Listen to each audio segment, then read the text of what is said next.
Nasa ikatulong hugna na ang pagpulong-pulong sa mga tigbalita sa lain-laing nasod dito sa Amerika. Naghisgot sila sa bag-ong klase ng artificial intelligence dito. Live gikan Florida, USA, live mo balita si One News Cebu correspondent Dale Israel. Dale, kamusta naman ang mga meetings nato diha? Gamay na kay tag-oras diri ron. Hi Dale. Maayong buntag sa mga nagtanaw nato sa Amerika ug maayong gabi po din ha Chiki sa mga nagtanaw nato diha sa Pilipinas. Natapos na gyud tong ikatulong hugna o ang pulong-pulong dinhi sa Amerika kuyog ang mga tigbalita. Gingon na nato nga 21 mi kabok diri gikan sa nilaing nasod ang gi-organize sa US government para magtuki aning disinformation. Nabot ta diri mga tulo na kaadlaw at semana dito sa Washington naguna nya niabot sa Kansas City, nya sa Missouri, nya karon ani ata sa St. Petersburg ug Tampa sa Florida para sa katapusang hugna ni sa ato ang conference. Gani sa duha ka adlaw nato diri Chiki, usa sa mga nahisgutan ang pagkatap aning bag-ong artificial intelligence nga usa sa labing dakong kontrobersya nga gatubang dili lang sa magsisibya og sama na sa mga ordinaryong mga tao sa adlaw-adlaw nilang mga aktibidad. Ang gingon nga eksperto dinhi sa artificial intelligence AI na dili na yung kapugnga na pagkatap nini ang paggamit sa AI na aragyod sa mga tao kung gamito ni para kayuhan o gamito ni sa pagpangdaot. Kuyaw ni ang AI kay paspas ang pagbag-o nila sa pila lang kabuan dinhi sa tua o dina sa tua gihisgutan ang generative AI pero niabot na sa assistive AI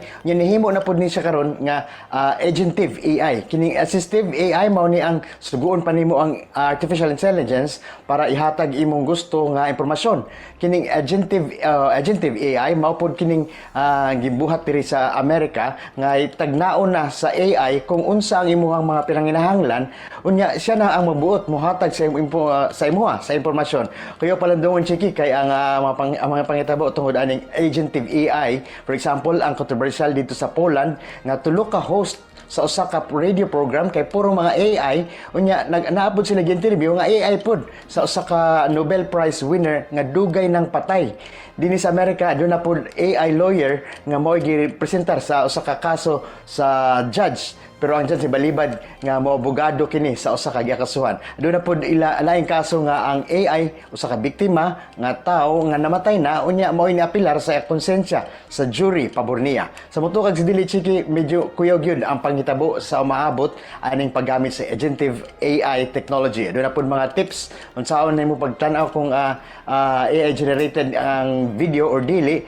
Una bantay nato ang mga nga mopataas gid kini sa imong emosyon kay para dili ra ka motuo nya ingon sila nga naapod ko ni ang fake news kay balik-balikon pod ang mga linlain nga mga sources nya bantayan po nato ang porma sa kamot kay usahay na unom kabuk ang tudlo o kuwang og usa katudlo ang kamot nya ato pod babantayan nga ang AI gamiton paspas sa fake news kung adunay kalamidad o adunay kontrobersya nga giatubang.